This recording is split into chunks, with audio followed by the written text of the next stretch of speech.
Today on CityCast DC, it's official. The Senate has voted to reject DC's criminal code reforms. The president has said he's going to sign it, which means that this will be the first time in 30 years that Congress has rejected a duly enacted DC law.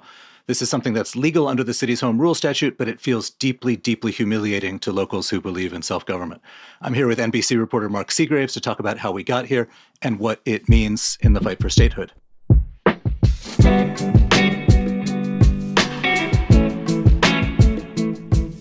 Today is Thursday, March 9th. I'm Michael Schaefer, and here's what DC is talking about.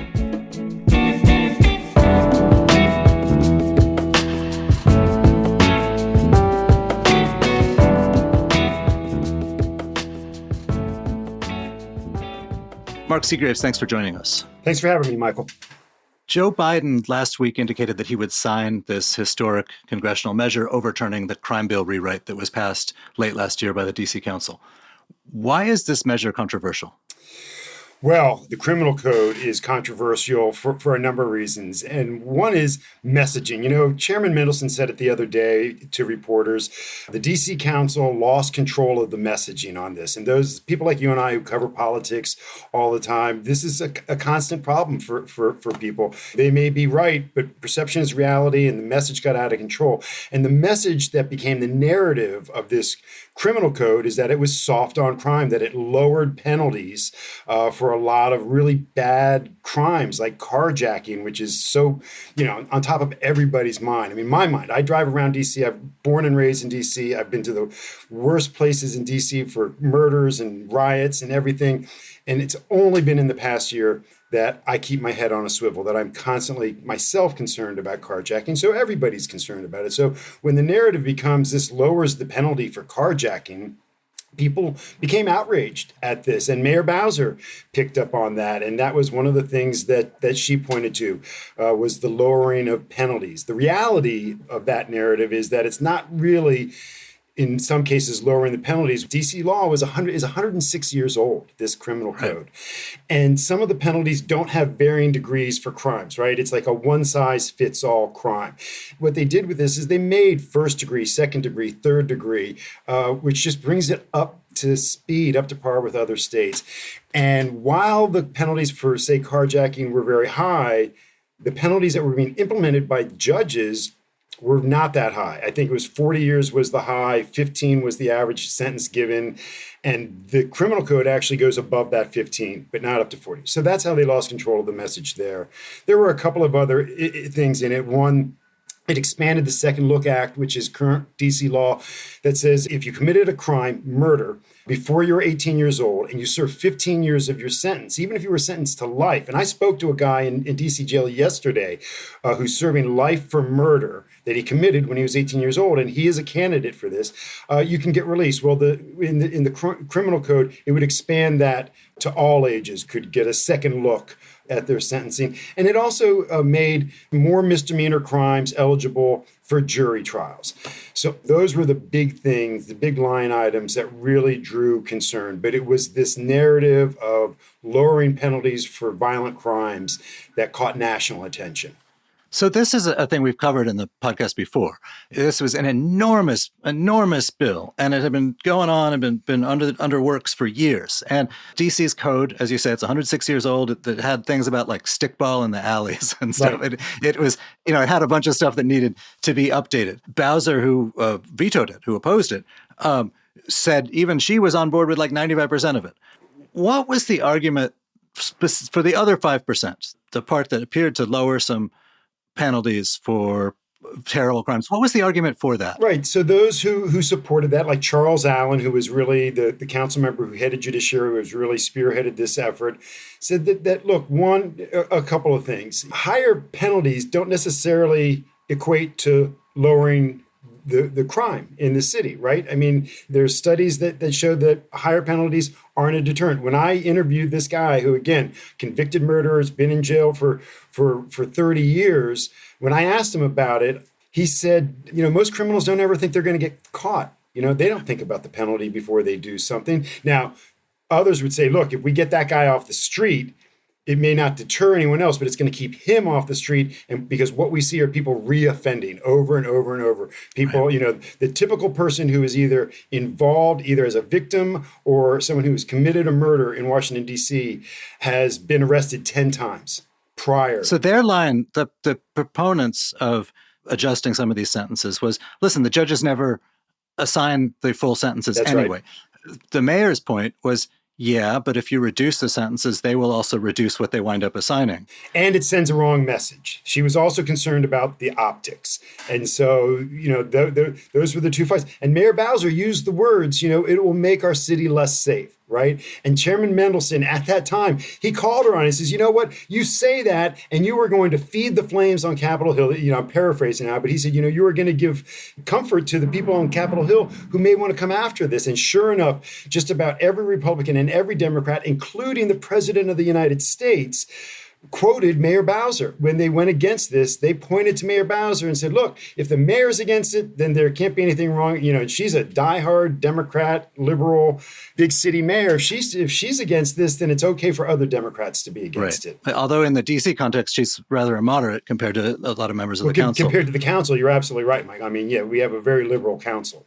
But so I guess the question is, and maybe you've just answered it, this created this enormous backlash in Congress. If you think about the politics of the country in 2023, if you think about the media environment, particularly on the right with Fox and stuff, this seems like the most predictable backlash in history. Did anyone see it coming? And particularly on the council side, should they have seen it coming and thought about it? They should have seen it coming. Absolutely everyone. And look, guilty right here. I mean, I honestly, when this whole thing started churning through Congress, I honestly didn't think the Senate would do what the Senate did. And I certainly didn't think Biden would do what Biden did. But, I wasn't thinking in that bigger national political prism, right? And, what the Republicans are doing, and it's a good political move. They're forcing Democrats to get on the record on an issue that will be front and center in 2024, whether it be congressional races or the presidential race. And they want to put everybody on the record on this. And even Chairman Mendelson said that he didn't want to do anything to hurt national Democrats because they're their best bet at getting statehood. Well, if he didn't want to do that, then why would he create a situation where they were going to be forced to take this vote? And ultimately, about a fifth of the Democrats in the House, including a lot of D.C. statehood supporters, voted to overturn. I don't think when they were crafting this bill that they thought about that. And I think had they really thought about that, they could have done two things. They could have expedited it so that they could have done this, if possible, a year ago or last year sometime so that it wouldn't have come right at this time, when everybody's thinking about national politics, or wait till 2024, right, until after this election cycle that's coming up. But, they had worked on it for so long. And, quite frankly, Michael, our mayor and our council, they do not get along real well. There's not a lot of getting along and playing well in the sandbox there. And, of course, but you would think that sort of gaming out the effects in Congress and the effects on the politics of statehood is kind of part of their job, whether they happen to like each other or not. It is, but as you said at the top, this hasn't happened in 30 years. They get threatened with it. The House does all kinds of things, but the Senate was always kind of, the safe stopgap for them. And then the White House being a Democrat, if they even thought about it, I don't think they thought it would get this far. I don't think they really realized how well Republicans would play this card about being soft on crime, And look, this isn't the end of it, right? Because House has already voted on the DC law that would allow non-citizens to vote in local DC elections, right? So this is an immigration vote, right? Yeah. So if they do the same thing on this, we're going to be right back at this. And then, as you pointed out, DC's got a very liberal council. They pass all kinds of liberal laws that would just be fodder for the Republicans. And again, if they, whether they want to overturn the laws or not, just being able to make the Democrats take a stand and then divide the Democrats, right? This is great. Right. Like they're sitting on the other side watching the Democrats fight amongst each other. It's a perfect game plan for Republicans. So let's come back to that in a second. But just for as far as this week goes, after Biden announced his intention to sign the bill, DC, in the person of the council chairman, Phil Mendelson, tried to withdraw the bill. Right. Does that actually even a thing? And what was It the is reaction? now. It did not seem good. It's a thing now. As we learned, it's not going to stop the Senate from voting. And Mendelson admitted that the Home Rule Act is silent on this. So it doesn't say whether you can or whether you can't do it. No one's ever done it before. It's common in politics, again, for somebody who's proposed a bill that's gone through committee or even gone through a first vote and sees, look, the numbers aren't there. I'm going to lose this. Rather than lose this publicly, I'm just going to pull it back for another day, right? Tweak it, maybe do some bargaining behind closed doors and bring it back when I think I have the support. And that's what he was trying to do. As we learned from Senate staff, when the Senate is voting on this, they're not voting on the crime bill. They're voting on the House resolution, right? So even if he pulled it back, right? I've got it. You don't have the ball anymore. I'm taking my ball and go home. Well, it doesn't matter because we're not playing with your ball anymore. The Senate is playing with the House disapproval resolution that they had already passed. So Senate passes it, Biden will sign it, and that crime bill is as dead as a bill can get. I mean, everybody. Right, and it added, and the whole affair there added to the kind of Keystone Cops image that's going on. It didn't make the council look strong. I don't know what Mendelson really hoped to gain, but it raised a lot of issues and didn't make anybody at the local level look smart.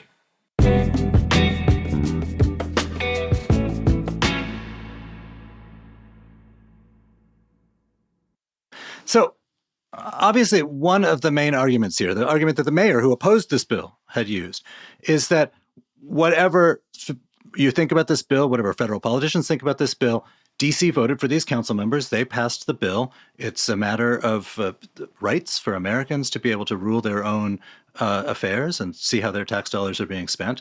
So based on representation and home rule and fairness and principle, the bill should go through. It's the will of the people.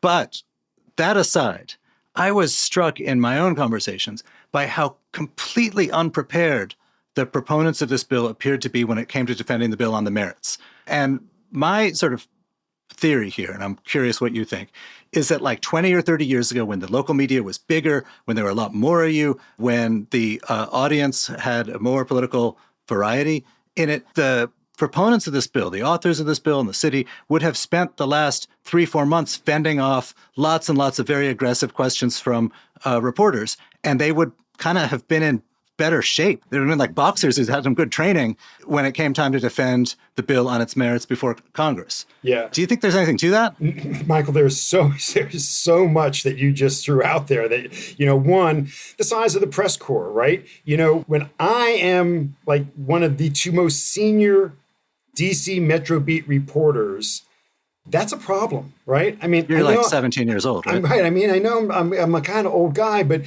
when you look at the institutional knowledge that has evaporated from the DC press corps just in the past 5 to 10 years, when I started covering City Hall and the Metro Beat more than 25 years ago, the Washington Post had 15 reporters at least covering my same beat that I was covering by myself, right?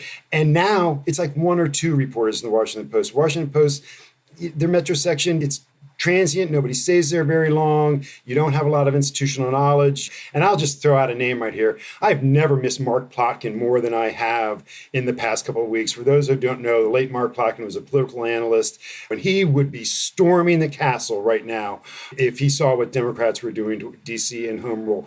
So you alluded to some of the other legislation that's going to maybe catch ire in Congress. And we have a situation in the city where the mayor, Muriel Bowser, is a relative moderate, and we've got a very energized progressive bloc in the council. And, sort of to follow up on the question of media, I wonder, are these guys in an echo chamber where they're not, hearing that there's a lot of people who might believe the caricatured negative version of the bill or oppose the bill even without the caricatures? I mean, they know, right? And Chairman Mendelson said to reporters, he was asked this question, and the mayor has cautioned the council publicly, keep the Congress in mind now when you're passing any bills for the foreseeable future. Mendelson said, he's not going to have a hotline in his office up to the Republican leadership where he's got to ask permission before they do anything.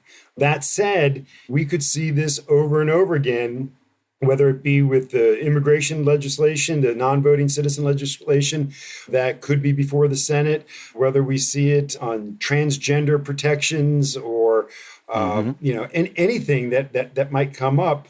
Everything is at risk for DC. And then you have members of Congress, at least one member of Congress who has multiple times said that they should go after home rule, right? And I would remind you, the DC CFO just projected nearly a $500 million shortfall in projected revenue over the next 3 years. The last time Congress took away DC's authority and instituted a control board, we had a $750 million deficit, right? It was a fiscal imbalance. And so, it's not a stretch to see how Congress could want to come in here and undo home rule completely. Right. So one of the arguments that you alluded to is that, listen, if you are for statehood, if that's your top priority, the best way to get it is for Democrats to get control of Congress and to feel warmly about DC. This bill and this other measure that you've mentioned that would allow non-citizens to vote in local elections is I think it's pretty clear not going to help with either of those things. It's going to be used as a cudgel against vulnerable Democrats, and it's going to piss them off because they're now being forced to take a tough vote. Did anybody think about that when they were passing these bills? Apparently not. The district government and Tom Sherwood, a friend of yours, a friend of mine, a great longtime reporter in Washington, D.C., asked Chairman Mendelson this very question at the press conference the other day. Who does the council have on Capitol Hill working as their lobbyist, as their go-between, as somebody? And Mendelson finally pointed at a staff member. But, there isn't that, we have Delegate Norton, right? And she does what she can, and she's somewhat the liaison between City Hall and the mayor's office and things that are going on Capitol Hill. But they did not read the tea leaves well on this. Bo Schuff, who is the executive director at DC Vote, the advocacy group that advocates for DC statehood, months and months and months ago, warned me that this exact scenario was going to play out. So he saw it coming in advance, but the council either did and just ignored it because they like to kind of thump their chest at Congress, but this one really blew up on them. So you're a DC native, as am I. We've now had a situation where legislators that we vote for, with the taxes that we pay, have passed a bill. We may elect it, maybe we didn't, but that has been overruled, rejected by people who don't live here, by people who don't answer to us. How does that make you feel? I got to tell you, the thing that disturbs me the most about it, as a I am DC born, DC bred, and when I die, I will be DC dead. And as a DC resident and taxpayer, both my sons graduated from DC public schools. What obsesses me more, because I'm not surprised at what Congress did, what obsesses me more is how many DC residents are happy about this. How many people who are actually involved, and not just casual people, ANC commissioners, advocates, people who are genuinely active in wanting to make DC a better place. They're well-intended people, but they are happy. Mayor Bowser had a walkthrough in Adams Morgan the other day, and this lovely elderly woman spoke out at her and said, "I've been a victim of crime. There's too much crime. God bless you for vetoing. I'm so glad Congress stopped this stupid crime bill." This is what this woman was saying. And so, when I see so many DC residents happy that Congress did this, my thought is, okay, you're happy now. But, like it's the old adage, first they came for so-and-so and I did nothing, and then they came for me, right? And so that's what really troubles me the worst. And I'll bring up Mark Plotkin again, because he's been front of my mind through all of this so much. Plotkin was scared to death that they would put DC statehood to a vote on a ballot in DC because his fear was there were enough DC residents who would be against it. And so, that's what I see kind of playing out here is there's a lot of DC residents who just don't know what a slippery slope this is if Congress starts really exercising their authority. And it is their authority. There's no gray area here. There's no doubt that the Congress and the president absolutely have this authority because we're not a state. Home rule gives them that authority. And, we could see a lot more of this down the road. Mark Segraves, it's such a pleasure having you on. Please come back soon. Mike, anytime. It's great talking to you. Thanks very much.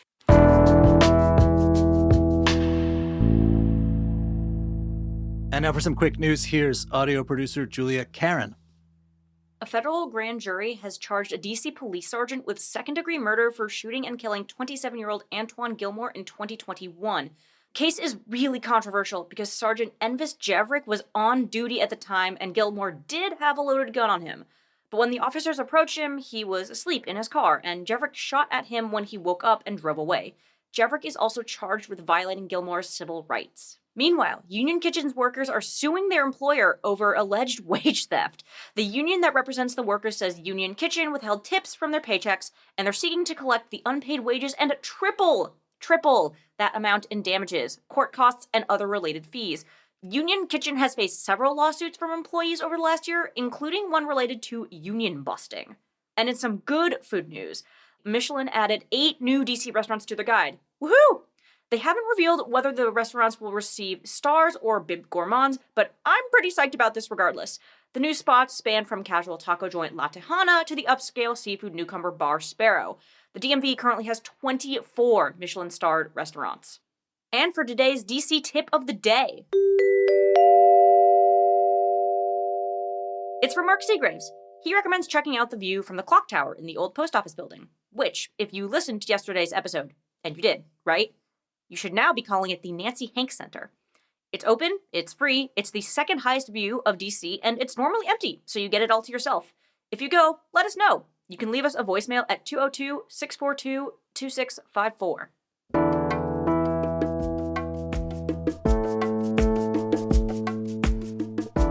And that's all for today here on CityCast DC. This story is a big deal. Please share it with your neighbors.